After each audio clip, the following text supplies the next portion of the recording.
friends, and welcome to the CUInsight Network.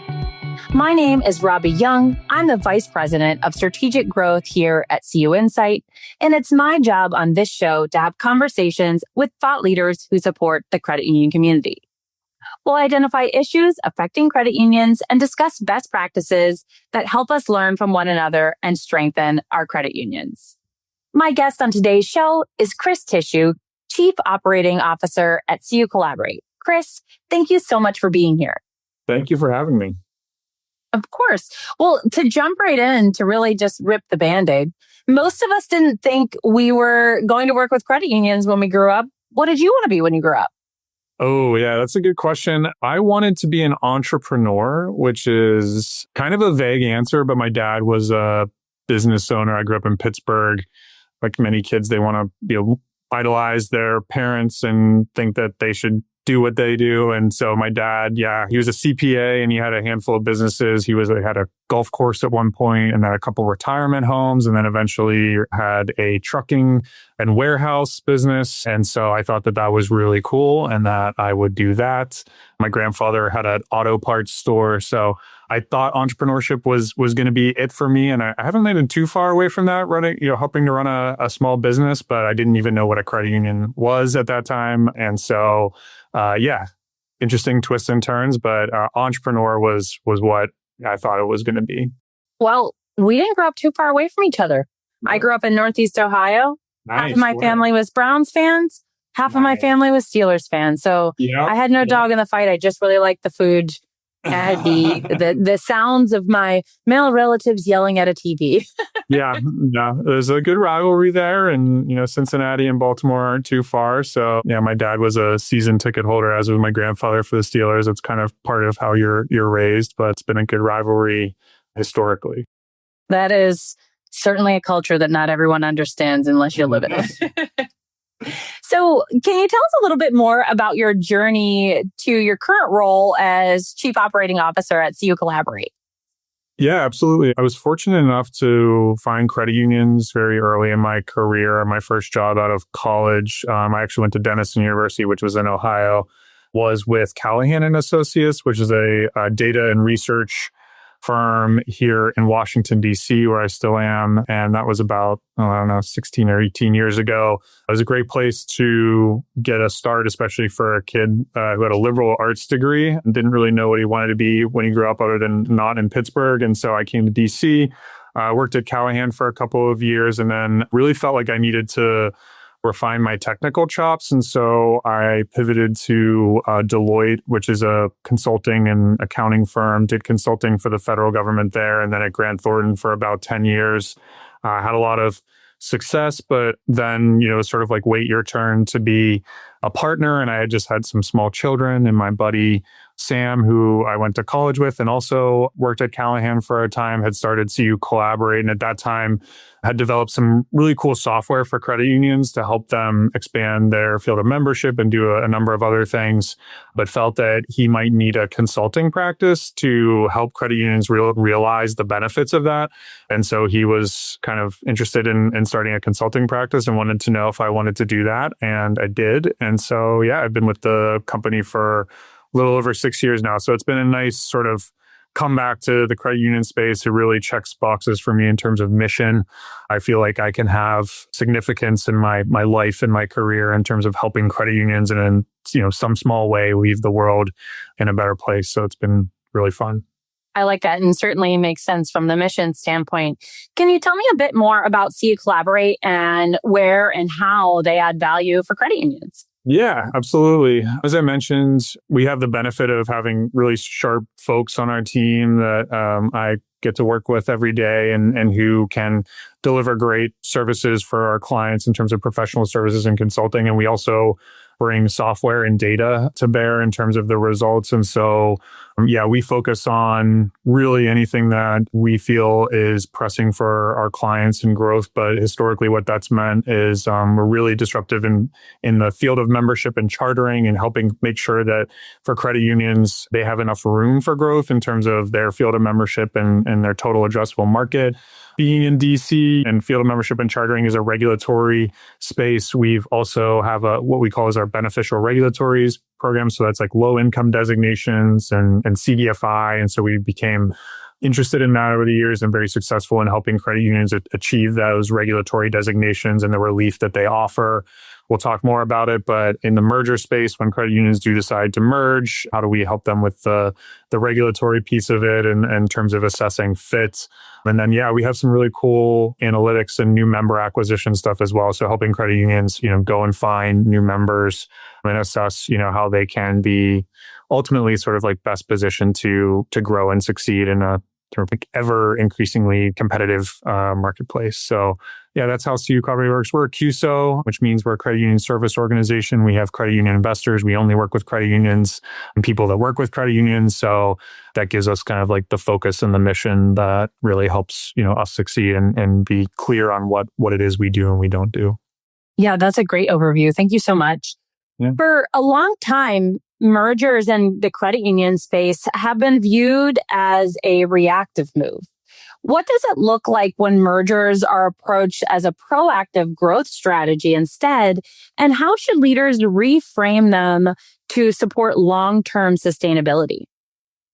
You're exactly right. The merger space, historically, a lot of credit unions have seen emergency mergers. So emergency merger is a case in which you have a credit union who's struggling to grow or really struggling to be successful. In some cases, be assisted or nudged by the regulator to find a merger partner to mitigate the risk that they might have to the share insurance fund if they were to fail or to not thrive. In some small markets, it can be hard to find succession plans. So you may not have a manager or CEO who has a necessary kind of backfill. And so that is also somewhat reactive in nature, where the long-term viability of the credit union from a leadership perspective is in question. There are still a good portion of mergers that would nest under those criteria, but increasingly you're also seeing, and even as recently as last year, with like the largest merger ever between digital and first tech, credit unions that are more and more healthy and seeking mergers for strategic reasons. And so mergers have been somewhat of a taboo topic in the industry because, there were something like almost 20,000 charters in the country at the high point. Now we have about 4,300 credit unions. And I think there's some understandable concern around the decreasing number of credit unions.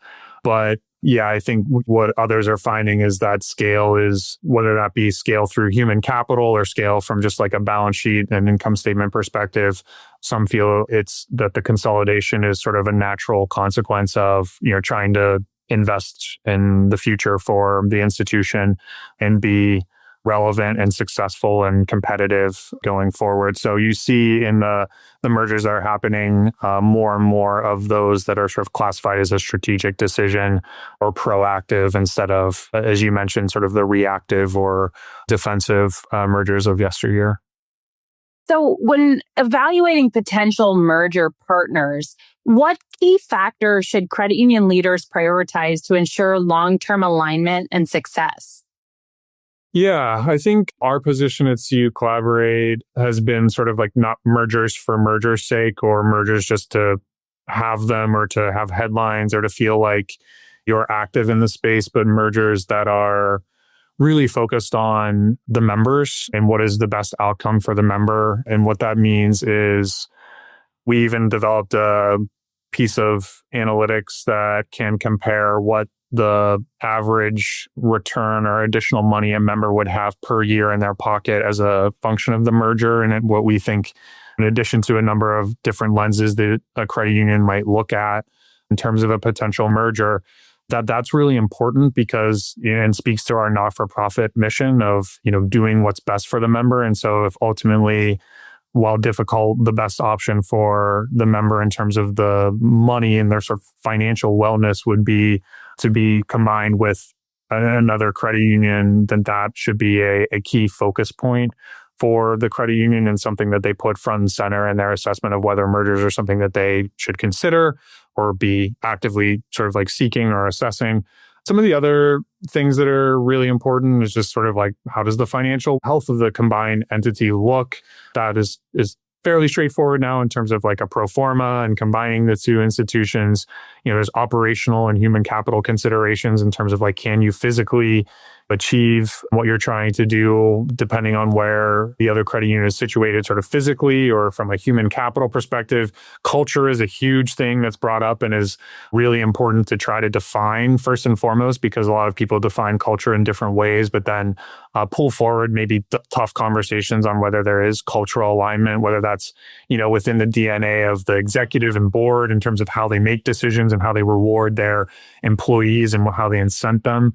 But it also could just reflect like the membership demographic. Like, do you serve the same types of people in terms of what their needs are for a financial institution? And that could be anything from, demographic analysis, the products and services. Do you have things that actually meet their needs? I think, to put it a different way, Robbie, what we would see as sort of a bad merger or a merger that is not good for the industry is one in which a member who is served in one way today would not be served in that same way after a potential merger. And that's not ultimately what we would encourage in terms of credit unions that are assessing mergers. Maybe obvious, but we don't always see it in terms of, what the communications are around proposed mergers as much as we would like to.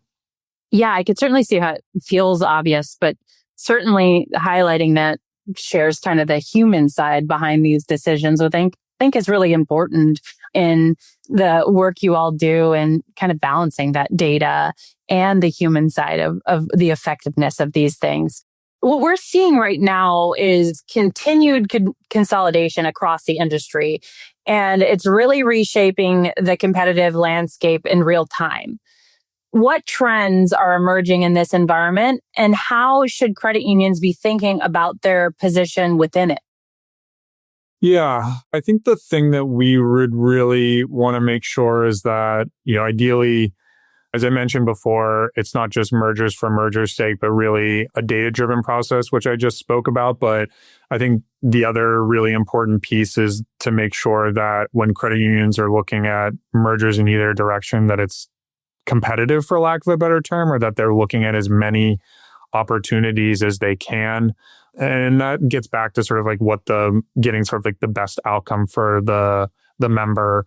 I think it can be very natural. Mergers are ultimately like human in nature, and it's important for there to be, as I mentioned, sort of like that cultural fit, but that shouldn't be the only like category. And so I think what we would love to see in terms of the industry moving towards is just really being upfront and center about the process that a credit union runs when they're entertaining a merger, and not just speaking about the one that they ultimately choose, but sort of like how they went about that decision making and being clear with their members about that, and making sure that they put that sort of front and center, and it doesn't just happen as a function of, either board to board relationships or CEO to CEO relationships where the vibes are good and everyone's feeling like there's a culture fit, and they're not stopping to think about who else might be out there kind of doing their due diligence, as a vendor in the industry, or maybe if you're even doing like a house project, right? A lot of times you go out and you get many bids, right, to make sure that you're getting the best sort of service for whatever you're looking for. And I think that's what we would want to make sure that credit unions are doing in the space, and just that they're casting a competitive or wide net to make sure that their members are going to be sort of like best served no matter, which side of the equation they're looking at. So that would be the one thing that I would add, in addition to the data-driven piece, is really just making sure that you run an objective, sort of competitive process. Yeah, that certainly makes sense. So as you look to the future, what does CUCollaborate's focus on the road ahead? I mean, I talked a lot about mergers, but I think sort of the bubble up more towards just the industry in general and chartering. We really want to focus on still chartering new credit unions. There's about 160 credit unions the last couple of years that their charters cease to exist or they merge, but there's a lot of interesting work and a lot of groups that are super excited about chartering new credit unions or de novo credit unions. So we're excited about that and want to put our finger down on sort of like the other side of the scale and make sure that groups that want to start a credit union charter are ultimately able to do so and successful. And part of that is getting over the funding hurdle to start a de novo credit union. Oftentimes what you need are donations, which is not like a traditional business where people who invest in it would get some return. This is really people, somewhat of a philanthropic exercise. So we're trying to not just work with groups who have the capital, but those that don't and are looking for it, and see if we can be a force for good there. So that's one thing that we're interested in as a company, or doing some work around. And then I think to go back to the data-driven piece, we're in a pretty interesting and exciting time with, computing and AI and what we're able to achieve in terms of the analytics and the data decision-making that we bring to bear for the industry. And so a lot of our focus internally has been, how are we able to harness that to sort of accelerate our software development roadmap in ways that we couldn't before with these new tools to, just show value to our clients, whether that's merger analytics or performance analytics or any other part of the credit union operating space. It's very exciting to see how quickly you can produce insights with some of these new tools. So probably not that different from any other institution in the space, but I'd say +1 to AI and sort of like what it's been able to do in terms of our mission and what we're focused on. Now to a bit of the hard-hitting stuff, if you will. So to wrap up the show, we like to have some fun with some rapid-fire questions to really let our listeners get to know you better. The questions are rapid, but your answers certainly don't have to be. Do you think you're ready? I don't know, but let's do it. No time like the present. So who is someone in your life that was a great leader, and what makes them great? Oh, this is an easy one for me. I had an awesome grandfather who actually passed away a year ago this month, just shy of his 101st birthday. And he was a real leader in my life. He was hardworking, principled, part of the greatest generation, which I still admire so much in terms of what those people faced in terms of their, World War II veteran, just a real principled person, hardworking, would do anything for you. And so for me, I if I ever feel like I'm lost in some way, I think about my pap and sort of like what, decisions he would make. And I think a lot of the things that I do day to day are still like an echo of the influence that he had on my life. So that's an easier one. Hopefully the rest of the questions are just as easy. Just because it's easy doesn't mean it's not impactful. That's right. Yeah. It's certainly very genuine, and I love to hear it. So if you're going to splurge on something and want to treat yourself a little bit, what's one thing that you might invest in a little? Yeah, I'm not a super fancy person or materialistic person. I think my jeans I'm wearing now are pretty old, or definitely older than my children. But the one thing for me I would say is beer. If I'm being honest, I'm kind of a beer nerd. It's like my one guilty splurge. And so I will spend probably more than the average person in terms of craft beer and sort of the beer that I seek out, and will even rated on Untapped, which is like a social media platform for beer nerds like myself in terms of, what I think it is. So I think that's my one splurge in terms of just, buying stuff, I guess.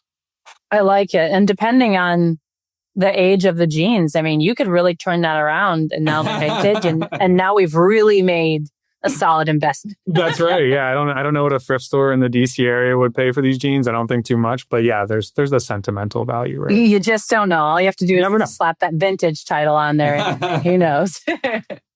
So when you're traveling for work, which city are you most excited to visit, whether that's for a client visit or going to a conference? Ooh, I love the West Coast a lot, but the time change kind of wrecks me from, as an East Coast person.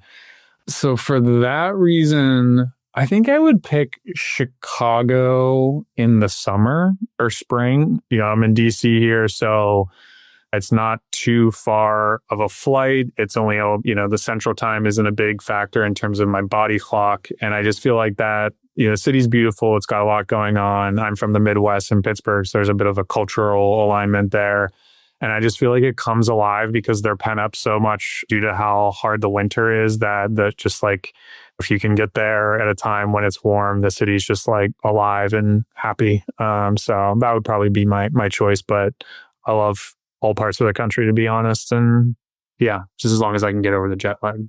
I like it. That's a solid East Coast kid answer. Thank you. Just get me out of the cold, even if it's just a little warm. Just a little warm. Yeah. So what's one book that you think everyone should read? Oh, I always feel like I have to qualify this in terms of like business book and then personal book. So I'll give you two answers. I'll cheat a little bit here. From business, I think like my favorite business book is Radical Candor by Kim Scott. I think that's the best management book I've read. I've read a handful of them.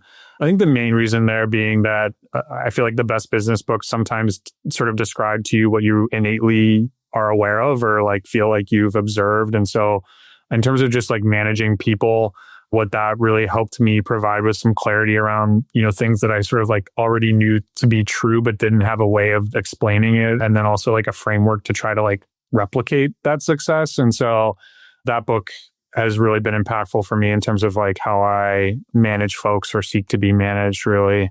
I turn back to it fairly frequently. For fun, I'm a high fantasy nerd. And so I like fantasy books, and I feel like the best series that I've read recently, which would probably resonate with people who have Netflix, is The Witcher. That really translates well to the written word and is really great. So that would be my favorite. And for everyone listening, we got a chance to talk about this a little bit earlier, but we use the term nerd lovingly. Oh, yeah, of course. Yeah, there's nerds in your house. There's nerds in my house. You love a good nerd. Yeah. And I use that to be like, I nerd out on stuff. Yes. Yeah. And this podcast that has been fantasy books and beer are two of my passions, right? So I use those interchangeably. Those are good things. I like it. So what's your best hack for creating balance and integration between your work life and your life? Oh, I mean, I struggle with that. We are a small business, and there's sort of like endless work to be done.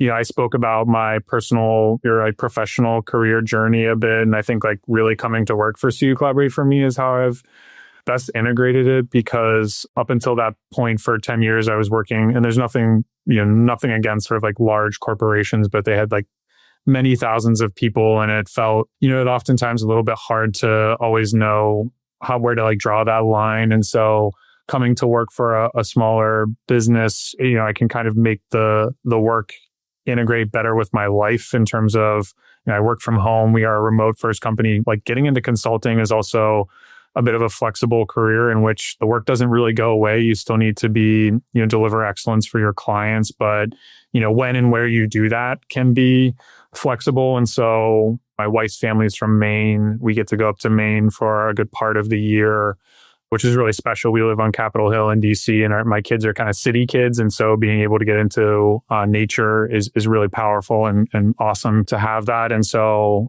just being able to work for a company where I can take my work with me and sort of integrate it and sort of have that balance has been sort of how I've struck that, is just having flexibility in terms of where and when I can do my work, and coming and working for this company in the way that we're situated as like a remote first company has been a key part of how I've been able to integrate that. So that's it's pretty high level, but I would say that's my own personal answer. Yeah.